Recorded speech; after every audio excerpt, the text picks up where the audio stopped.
WTF GameStop, am I right? Last week was pretty crazy. My last video I was actually talking about how, getting into GME was pretty risky, but I then eventually, right after shooting that video, changed my mind, dumped 5 grand in, and then made, $30,000. So let's actually just jump into that really quick now. So GameStop really is the gift that keeps on giving. Last week we saw the share price go from, all the way down in the 30s all the way up to, I think at a peak of what, $67, $70. Before that, I actually didn't own any shares of GameStop, right? So as of a week ago, I shot that last video. I was talking about how risk is tied to reward, which it is, and that anybody who was playing into this game just needs to keep in mind that these things don't play out in a linear fashion. There's going to be a ton of volatility. If you have paper hands, if you're afraid of losing the money that you're investing in, maybe stay out. But then what I ended up doing is, if I scroll to the top of my Robinhood right now and we look at these GameStop $39 call options that expire this Friday, January 29th, you can see that I bought 10 contracts with an average cost of $4.85, and I'm up, $21,850, right? So immediately after that, I was like, you know what? Fuck it. I'll throw some money in, see what happens. Made out like a bandit. So after that, I decided to double down, right? Because now we're having fun, we're having a good time, and let's just see what happens. So after that, I went ahead and bought some $52 calls, which I'm up $4,000 on as well. And then I went ahead and bought 115 shares of GameStop as well. So I am in across the board, hedged in shares, have some options for that, explosive ROI on my cost basis, and not push my account value. If you look at the total value of my account, right, I went from what, $35,000. Actually, that's too far. Let's go to the 1 week view, Forrest. So I was like $40,000, right? $40,000 is where I started before Friday. All the way at the top, I was at $80,000 at one point. It did cross the 80 threshold. I can't exactly get the squiggly line there right now, and it fell back down to 70,000. I put 2 grand in, which is why I'm at 71,793 right now. Right? Point is, you can't win games you don't play, guys. A few people in the comments were like, hey, just don't be a pussy for us. And I was like, all right, whatever. I won't be a pussy. I'll play the game. Got in early, and or actually got in pretty late, I should say, and made a ton of money. So let's talk about what actually happened. That's all fun. Cool. Got my account to $70,000. I'm actually hoping to break 6 figures this week. And you're probably asking the question, hey, Forrest, it's nice looking at your account. How do I get mine like that? What can I do? What are the next steps? Yada, yada, yada. So step 1 is go ahead and hit the subscribe button, hit the thumbs up button. Highly appreciate it. Enough of asking for that. Number 2 is, let's describe what happened, right? So what happened last week was actually a gamma squeeze. So a gamma squeeze is in particular just about options. Options are really what's driving all of this activity in GameStop in the first place. So if you're not familiar, kind of the background on this is that there are some popular short sellers who are basically trying to short GameStop. When you short shares, you have to cover that if you are basically if your shares are out of the money, right? And what is happening is that there is enough retail investors, I should say, who are buying shares and resisting this price drop, as well as just a ton of people who were long on GameStop in the first place. These short sellers are they're not 100% at bat in the first place, so you can't really say, given the size of the retail base, they only own like a very small percentage of all the total GameStop shares. It's hard to say that they're the ones actually driving this, but there's a multitude of sources that are creating this resistance, right?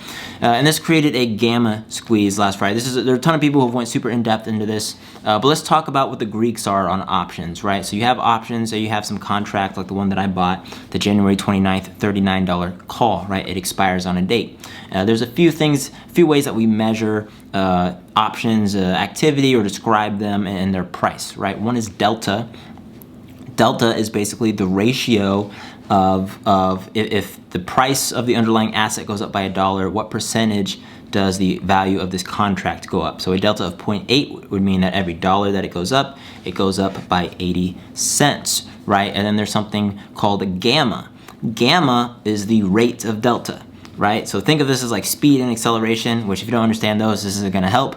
But basically, delta is speed and then gamma is acceleration, the change in speed, right? So gamma is the change in delta.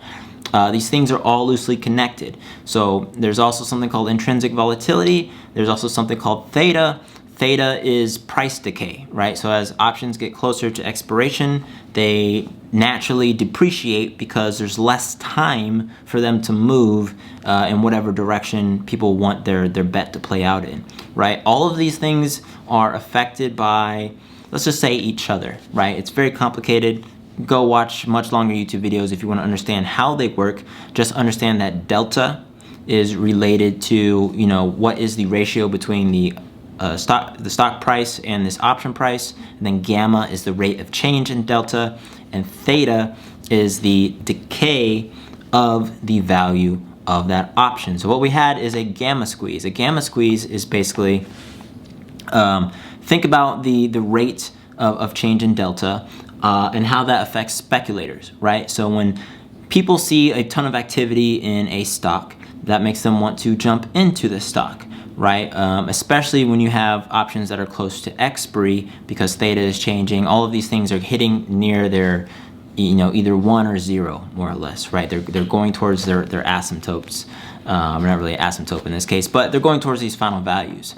But if you have something that's, say, low volume with a lot of out of the money contracts that need to be covered, you can have a gamma squeeze where the intrinsic volatility is basically much higher suddenly in the last mile of this option's lifespan, which changes the Greeks, which causes the value to go up, which brings in more speculators, right? And so then the rate of change, gamma, increases, which changes delta, which increases the price, which brings in more speculators, and so the rate of change keeps going up, right? And you have this squeeze on gamma as short sellers, in this case, I should add, specifically in this case, people trying to cover their positions, they're buying contracts, and they have to buy them at any price. So the price goes up, which brings in speculators, and so they come in to buy more, etc., specifically because these contracts were expiring, right on that Friday. So what does that mean for you going forward and the impending, as everyone would like to describe it, short squeeze? The short squeeze, more or less, being the fact that there is a large amount of shares. The short interest, right, the number of shares shorted exceeds the number of shares out there, which basically says that people have promised to sell shares that they don't have, and they're promised to selling more than are out there, which is a problem, right? This creates a very easy scenario for people to basically come in and go, oh, so you're gonna have to buy shares and there aren't enough out there. If I just go and scoop some up, you're gonna have to buy them from me at any price because you're gonna wanna minimize your loss. The reason this is important is because they bet on the one side of the option chain, right, where there can be infinite losses because the price of a security can just go up and up and up and up and up, and they're going to want to hedge their losses. So what that means is they're going to buy it at any price, which means that people are going to come in and keep buying up shares so that short sellers can't acquire them, which will force the price up, and it'll just keep creating these two fighting forces until all of these shares can finally get unloaded.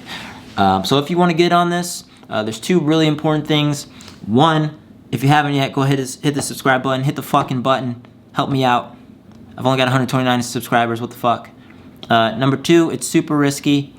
Risk is tied to reward. Just like I said in my last video, I am not by any means going to encourage or hype anyone up and say, you gotta do this, you gotta get on board. That's terrible advice. Anybody who's saying that, I think they're not being real with you. I have put my own money at risk. I very well might lose it, right? Everybody could be wrong. We might be wrong. My purpose of this video is just to describe what is happening, what I think is likely to happen, what a lot of other people think is likely to happen. Does not mean it's a sure thing. My money is technically at risk, and so is yours if you put it in. Does that mean it's a bad play? Not necessarily. I just want to put that disclaimer out there that anybody saying it's a sure thing is lying to you. Risk and reward always go hand in hand. It's very important to remember that, and that's okay. It doesn't mean that people who only do high risk stuff are dumb or smart. It just means that They do riskier stuff. So what would you do if you wanted to play, right? Let's say you make the decision that you want to get in on this. What I would do is probably put a limit order, right? So you don't want to put a market order for any shares, but you're going to buy shares of GameStop on Monday. For whatever amount you decide to invest, maybe it's $1,000, maybe it's a couple hundred, but you're going to try and get shares of GameStop at the lowest price possible on Monday at market open. It's probably when they're going to be cheapest. You might catch a dip in the day, but I expect, might be wrong, but I expect that the price is going to take off Monday due to a ton of activity. There's really just two ways. One, to a lot of people wanting to get in now that they've seen all this stuff, so the price is going to go up. So get an order in. Maybe you can put it in a few dollars up. If you don't know what a limit order is, all that basically says is I'm paying at most this price for these shares, and anytime it gets under that price, the broker is going to try and fulfill that order for you. So they'll go ahead and get those shares. So your order might not all be filled at once.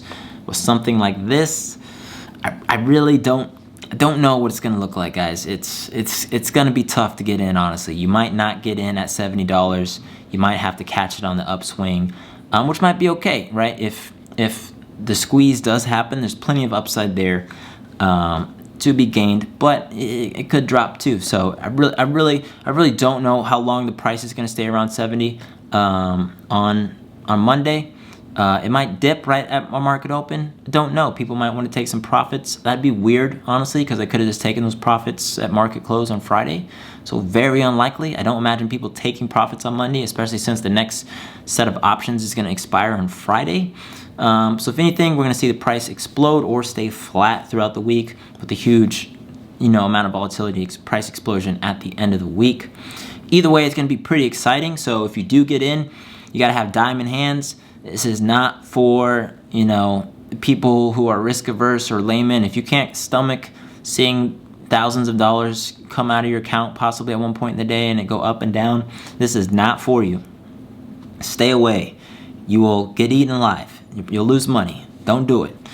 Final disclaimer is none of this is financial advice, by the way, so don't get mad at me if you lose money. That's on you. I'm just here to give you information. In general, though, pretty excited with my account. Went from 40,000 all the way up to 71,000. That is what swing trading is about. It's my second big win of the year. My first big win in the year was on shorting Nikola, which is surviving a little bit longer than I expected, to be honest. But hey, I'm not playing it anymore. I got out after the set of events that I was, very confident about. Haven't touched it since then. Looking for my next big setup. I've seen people talking about BlackBerry and a few other things. I think BlackBerry is a terrible company, but maybe the interest drives some change in the share price. So yeah, really the big plays this week are going to be GameStop, CCIV, Palantir has seen some gains, but it's going to be all hands on deck for managing these options on GameStop, because they're going to be super volatile, and if we do see some super appreciation, I gotta figure out what my price target is. I actually haven't decided what I want my price target to be for when I get out, because I don't want to FOMO, which is stupid, completely stupid, but that's what I'm thinking. In any case, I appreciate you stopping by. Thanks for watching this video. Check out the other ones. My name is Forrest. I invest in stuff and you should too. See you in the next one.